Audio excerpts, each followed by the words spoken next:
don't trust any politician, including me. You look at their voting record, and when they come to your door, you say, you turn the other way. I'm voting the ins out.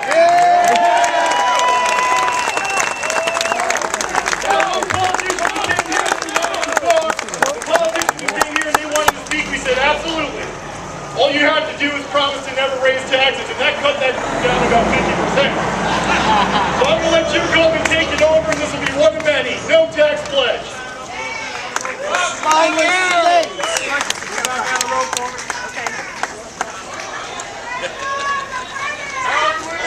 Hold him accountable, Neil. There he is. He's running for Congress. He's putting his name on the line, watching. Somebody with balls going to keep this in his office, Neil.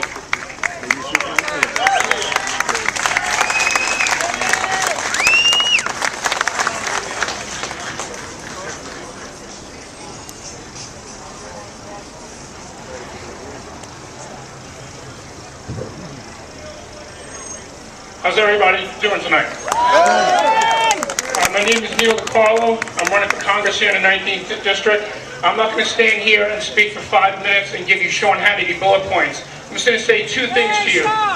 It's very important for everybody. I might have signed this pledge, but it's very important that everybody in this area says to all their school board officials, their local officials, city hall, town hall, that you want them to sign this pledge, not just me. All of them.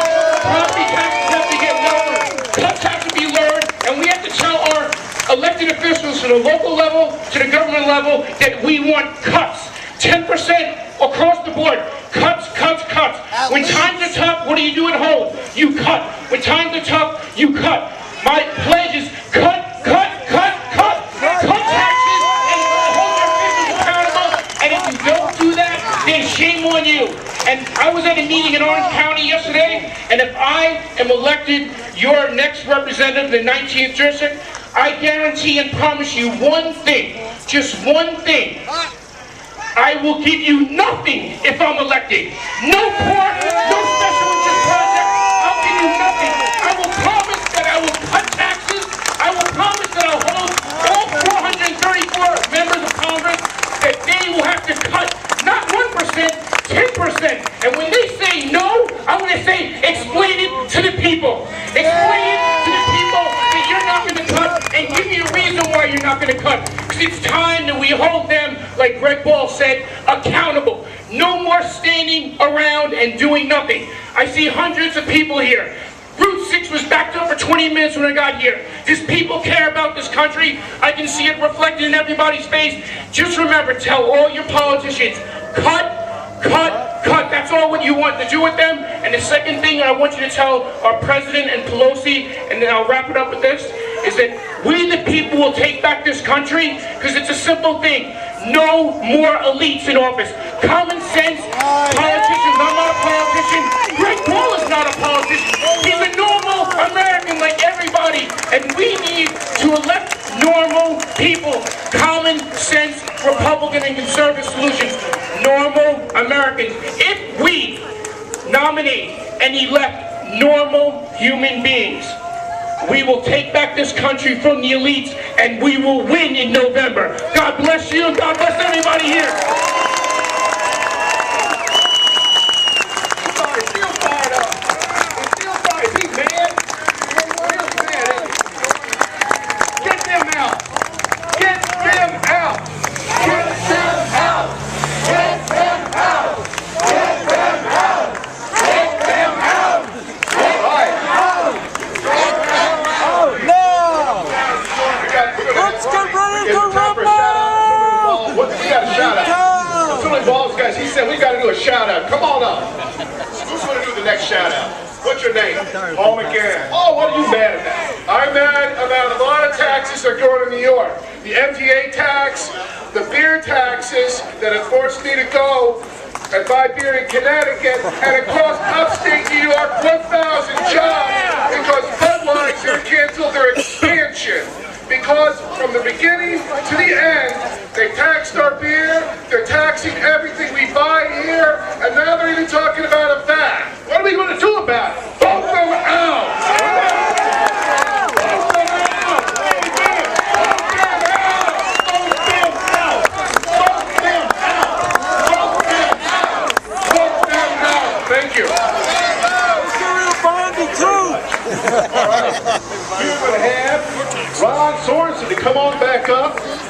Give it up for Ron. He did a wonderful job on singing the national anthem. He's Samuel Adams. He's got a wonderful speech to give us. Ron? Coming from an 11-year-old. The very first comment I want to make, I was invited to come here by Assemblyman Greg Ball, and he did an outstanding job. And each and every one of you can say the great job that all of you being here represent. Now we know Boston Tea Party, this is a box of tea. You see, we had all the other tea going off the ship. We're giving this box of tea to Greg for the incredible work that he is doing. Now, I have a real working suspicion that I'm on a terrorist watch list now. I think that was made in China. it's an honor to do this, and it's an honor to play the part of an incredible man involved with the history of the United States. I'd like to tell you a little bit about me, because when you see someone that comes from another area, say, who is this guy? I am the man that walked from Albany to Washington, D.C. for the flag protection of America. I am labeled the intrepid defender of the flag of the United States of America. I am the only man that created an official world anti-terrorism flag, voted on in the state of New York, passed in the Senate, and Sheldon Silver made it his business that it'll go nowhere else. We can't get the vote unless Sheldon Silver allows the vote. That's a form of corruption as far as I'm concerned. When you talk about everything mentioned about immigration, illegal immigration, I was there 3 years ago with the leader of the Minutemen in Texas, and I knew years ago that they were coming over Mexico into Texas and all those areas there, and we can't find a way to protect our borders. I've always said, why doesn't the United States use its military on the borders to train our troops to have them here? Why? Now we're going to have, in New York City, talking to a special investigator, we find out that people coming from Europe after the wall was taken down, that there's all kinds of fraud that have to do with insurance and medical attention, amounting to $488 million this year. We can't even clean up our own backyard, let alone what we're going to try to do in the United States. My advice would be is this: you've got to go to Albany, but you can break up the amount of people that do it. You can send 5 different people. You can send 5 different people to Albany each week, and by the end of the year, they'll know who you are and what you're doing. I've been informed that I have to retire. Before I go, I have one thing to say. Samuel Adams is glad to be here. Yeah! We hope that I care. And tonight when I leave, everyone that I see, I'm going to celebrate with my Samuel Adams.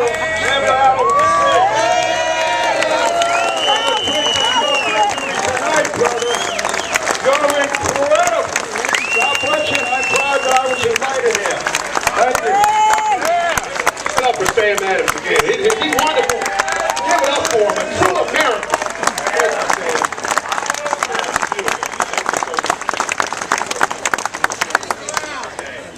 We're now going to have Dan Armstrong to come on up. Give it up for Dan.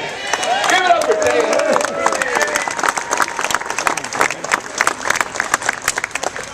I want to thank Greg Ball for putting this party together tonight, and I really appreciate the opportunity to make a short statement.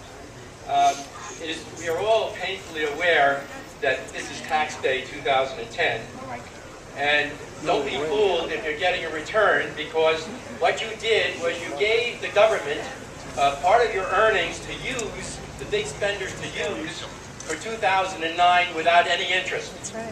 That's great for government, but it's not good for the taxpayers. The 2009 tax year is over. We can be mad about it, our tax costs, but not without changing the people we send to every level of government.